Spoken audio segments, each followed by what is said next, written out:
Hi hello friends, Mamata ಕಿಚನ್ಗೆ ಸ್ವಾಗತ. ಇವತ್ತಿನ recipe ಪುಂಡಿ ಸೊಪ್ಪಿನ ಸಾಂಬಾರು. ಅದಕ್ಕೆ ಮತ್ತೊಂದು ಹೆಸರು ಗುಂಗುರ ಸೊಪ್ಪು ಅಂತಲೂ ಹೇಳ್ತಾರೆ. ಇದು ತುಂಬ ಟೇಸ್ಟಿಯಾಗಿರುತ್ತೆ. ಇದಕ್ಕೆ ಬೇಕಾಗಿರುವ ಸಾಮಗ್ರಿಗಳು: ಪುಂಡಿ ಸೊಪ್ಪನ್ನು ಸೋಸಿ ತೊಳೆದು ಇಟ್ಕೊಂಡಿದ್ದೀನಿ. ಇದನ್ನು ಕಟ್ ಮಾಡಬಾರ್ದು, ಕೈಯಲ್ಲೇ ಸೋಸಿ ಇಟ್ಕೋಬೇಕು.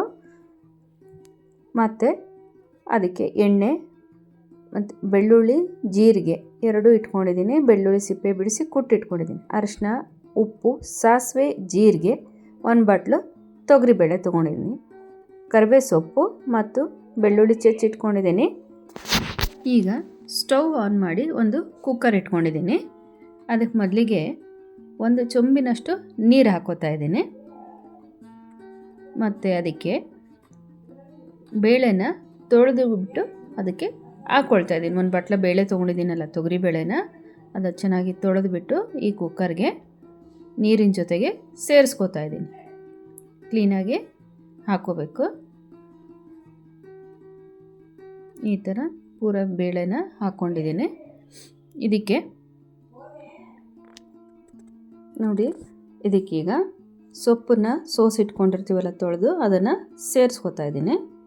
ಸೊಪ್ಪು ಹೆಚ್ಚಿಗೆ ಹಾಕ್ಕೊಂಡ್ರೂ ಚೆನ್ನಾಗಿರುತ್ತೆ. ಇದು ಒಂದು 3ರಿಂದ 4 ಜನಕ್ಕೆ ಆಗೋಷ್ಟು ತೋರಿಸ್ಕೊಡ್ತಿರೋದು. ನೋಡಿ, ಈಗ ಜೀರಿಗೆ ಮತ್ತು ಬೆಳ್ಳುಳ್ಳಿನೂ ಸೇರಿಸ್ಕೊತಾ ಇದ್ದೀನಿ. ಜೀರಿಗೆ ಬೆಳ್ಳುಳ್ಳಿ ಸೇರಿಸ್ಕೊಂಡ್ರೆ ರುಚಿ ಜಾಸ್ತಿ. ಮತ್ತು ಬೆಳ್ಳುಳ್ಳಿನ ಕುಟ್ಟಿ ಹಾಕ್ಕೊಂಡಿದ್ದೀನಿ ಅದರೊಳಗೆ. ಮತ್ತೀಗ ಒಂದು 1/2 ಟೀ ಸ್ಪೂನಷ್ಟು ಅರಿಶಿನ ಪುಡಿ ಹಾಕ್ಕೋತಾ ಇದ್ದೀನಿ. ನೋಡಿ, ಈ ಥರ ಹಾಕ್ಕೋಬೇಕೆಲ್ಲನೂ. ಮತ್ತು ರುಚಿಗೆ ತಕ್ಕಷ್ಟು ಉಪ್ಪು, ರುಚಿಗೆ ಎಷ್ಟು ಬೇಕೋ ಅಷ್ಟು ಉಪ್ಪು ಹಾಕ್ಕೊಳ್ಳೋದು. ಮತ್ತು ಖಾರಕ್ಕೆ ನಿಮಗೆ ಆಗಲೇ ಹೇಳೋದು ಮರ್ತುಬಿಟ್ಟೆ ನಾನು, ಹಸಿಮೆಣ್ಸಿನ್ಕಾಯಿನ ಒಂದು 5ರಿಂದ 6 ಹಸಿಮೆಣ್ಸಿನ್ಕಾಯಿನ ಈ ಥರ ಕಟ್ ಮಾಡಿ ಹಾಕ್ಕೊತಾ ಇದ್ದೀನಿ. ಮತ್ತು ಒಂದು ಸ್ವಲ್ಪ ಕರಿಬೇವು ಸೊಪ್ಪು. ಇದನ್ನು ಚೆನ್ನಾಗಿ ಎಲ್ಲ ಮಿಕ್ಸ್ ಮಾಡ್ಕೋಬೇಕು. ಈ ಥರ ಮಿಕ್ಸ್ ಮಾಡ್ಕೋಬೇಕು. ನೀರು ಬರೀ ಸೊಪ್ಪು ಮತ್ತು ಬೇಳೆ ಮುಳುಗೋಷ್ಟು ಅಷ್ಟೇ ಹಾಕ್ಕೋಬೇಕು, ಜಾಸ್ತಿ ಹಾಕಬಾರ್ದು. ಇದು ತುಂಬ ನೀರು ಇರಬಾರ್ದು, ತುಂಬ ಗಟ್ಟಿನೂ ಇರಬಾರ್ದು. ಇದು ಸಾಂಬಾರಲ್ವ, ಹಾಗಾಗಿ ಮೀಡಿಯಮ್ ಆಗಿರಬೇಕಿದು. ಇದರಲ್ಲಿ ಚಟ್ನಿ ಕೂಡ ಮಾಡ್ತಾರೆ. ಈಗ ನೋಡಿ, ಲಿಡ್ ಕ್ಲೋಸ್ ಮಾಡ್ಕೋತೀನಿ. ಈಗೆಲ್ಲ ಚೆನ್ನಾಗಿ ಮಿಕ್ಸಪ್ ಮಾಡಿದ್ದೀನಲ್ಲ, ಈ ಟೈಮಲ್ಲಿ ಲಿಡ್ ಕ್ಲೋಸ್ ಮಾಡ್ಕೋತೀನಿ. ಅದಕ್ಕೆ ಮುಂಚೆ ಒಂದು 1/2 ಟೀ ಸ್ಪೂನಷ್ಟು ಅಡುಗೆ ಎಣ್ಣೆ ಹಾಕ್ಕೋತಾ ಇದ್ದೀನಿ. ಅದನ್ನು ಹಾಕ್ಕೊಂಡು ಈಗ ಕುಕ್ಕರ್ ಲಿಡ್ ಕ್ಲೋಸ್ ಮಾಡ್ಕೊಂಡು ಒಂದು 3ರಿಂದ 4 ವಿಷಲ್ ಮಾಡ್ಕೋತೀನಿ ಅದನ್ನು. ಈಗ ಸ್ಟವ್ ಆನ್ ಮಾಡಿಕೊಂಡು ಇನ್ನೊಂದು ಕಡೆಗೆ ಪಾತ್ರೆ ಇಟ್ಕೋತಾ ಇದ್ದೀನಿ, ಒಗ್ಗರಣೆ ಮಾಡ್ಕೊಳ್ಳೋಕ್ಕೆ ಅಂತ ಹೇಳಿ. ನೋಡಿ, ಈಗ ನೀರಿನ ಅಂಶ ಎಲ್ಲ ಹೋಗಿದೆ.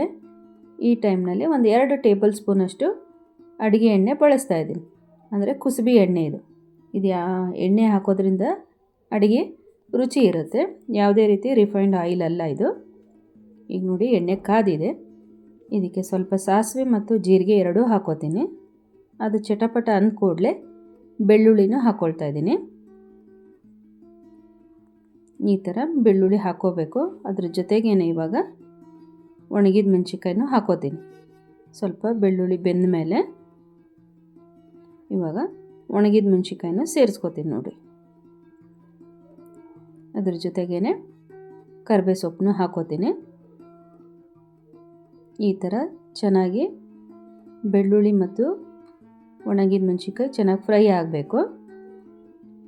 ಈಗ ಕುಕ್ಕರ್ 3 ವಿಷಲ್ ಆಗಿದೆ ನೋಡಿ. ಕುಕ್ಕರ್ ಲಿಡ್ ಓಪನ್ ಮಾಡ್ತಿದ್ದೀನಿ. ಈಗ ಏರೌಟೆಲ್ಲ ಆಗಿದೆ. ಈ ಥರ ಬೆಂದಿರುತ್ತೆ. ಈಗ ಸೊಪ್ಪು ಮತ್ತು ಬೇಳೆ, ಹಸಿಮೆಣ್ಸಿನ್ಕಾಯಿ ಎಲ್ಲ ಈ ರೀತಿ ಬೆಂದಿರುತ್ತೆ. ಇದನ್ನು ಈ ಥರ ಸೌಟಲ್ಲಾದರೂ ಈ ಥರ ಸ್ಮ್ಯಾಶ್ ಮಾಡ್ಕೋಬೋದು, ಇಲ್ಲ ಸ್ಮ್ಯಾಶರ್ ತೊಗೊಂಡಾದ್ರೂ ಸ್ಮ್ಯಾಶ್ ಮಾಡ್ಬೋದು, ಇಲ್ಲ ಅಂದರೆ ಮಸಿಯಾ ಕೋಲ್ ಅಂತ ಸಿಗುತ್ತಲ್ಲ, ಅದರಲ್ಲಾದ್ರೂ ಈ ಥರ ಸ್ಮ್ಯಾಶ್ ಮಾಡ್ಕೋಬೋದು. ನೋಡಿ, ಈ ಥರ ಆಗಿದೆ, ರೆಡಿಯಾಗಿದೆ ಸ್ಮ್ಯಾಶ್ ಮಾಡ್ಕೊಂಡ್ಮೇಲೆ. ಈಗ ಇದನ್ನು ಒಗ್ಗರಣೆ ಮಾಡಿಟ್ಕೊಂಡಿದ್ದ ಪಾತ್ರೆಗೆ ಸೇರಿಸ್ಕೊತಾ ಇದ್ದೀನಿ. ಈ ಥರ ಎಲ್ಲ ಸೇರಿಸ್ಕೊಂಡು ಒಂದು ಕುದಿ ಬಂದರೆ ಸಾಕು. ಇದು ರೊಟ್ಟಿಗೂ ತಿನ್ಬೋದು, ಇನ್ನೊಂದು ಸ್ವಲ್ಪ ಗಟ್ಟಿ ಮಾಡಿಕೊಂಡ್ರೆ ರೊಟ್ಟಿಗೂ ತಿನ್ಬೋದು. ಬಿಸಿ ಬಿಸಿ ಅನ್ನಕ್ಕೂ ತುಂಬ ರುಚಿಯಾಗಿರುತ್ತೆ ಇದು. ನೋಡಿ, ಈಗ ಸರ್ವಿಂಗ್ ಬೌಲಿಗೆ ಸರ್ವ್ ಮಾಡ್ಕೊಂಡಿದ್ದೀನಿ. ಇದು ಬಿಸಿ ಬಿಸಿ ಅನ್ನದಕ್ಕೆ, ಜೋಳದ ರೊಟ್ಟಿಗೆ, ಮುದ್ದೆಗೂ ತುಂಬ ಚೆನ್ನಾಗಿರುತ್ತೆ. ಇದೇ ಥರ ಮಮತಾ ಕಿಚನ್ನ ವೀಕ್ಷಿಸಿ. ಈ ರೆಸಿಪಿ ಒಮ್ಮೆ ಟ್ರೈ ಮಾಡಿ ನೋಡಿ, ಹೇಗಿದೆ ಅಂತ ಕಮೆಂಟ್ ಮಾಡಿ. ನಿಮಗೆ ಈ ವಿಡಿಯೋ ಇಷ್ಟವಾದಲ್ಲಿ ಲೈಕ್, ಶೇರ್, ಸಬ್ಸ್ಕ್ರೈಬ್ ಮಾಡಿ. Thank you for watching this video.